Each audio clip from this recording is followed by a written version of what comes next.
Hello guys, আসসালামু আলাইকুম। গেছিলাম মার্কেট দিয়ে হুনি মোর নামে গিফট আইছে। মুই তো হই না অবাক, গিফট পাঠাইলো কেডা ভাবতে ভাবতে আমনেগো সাথে লইয়ে গিফট প্যাকেট খোলা শুরু করলাম। লেহা আছে কাছের জিনিস, কিন্তু কি হইতে পারে ভাবতাছি আর খুলতাছি। আর পাঠাইলোই বা কেডা? মোর জন্মদিন তো সামনের মাসে, তাইলে এখন কেডা গিফট পাঠাইলো? যাই হোক, আগে খুলে দেখতে লই কি পাঠাইছে।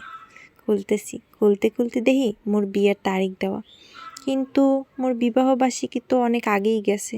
তাহলে এখন কেডা দিল? যাই হোক, গিফটটা কিন্তু অনেক সুন্দর হয়েছে। এর মধ্যেই দেখি জামাই ফোন দিতেছে। আমি ফোন ধরলাম না, কারণ জামাইয়ের লগে একটু রাগ হইছিলাম। ও মা, হে দেহি ফোনের উপরে ফোন দিতেই আছে।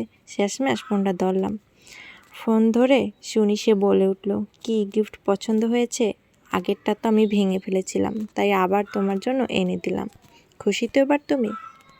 ও মা, হুন্না তো আমি অবাক। যাই হোক, সুন্দরই হয়েছে গিফটটা।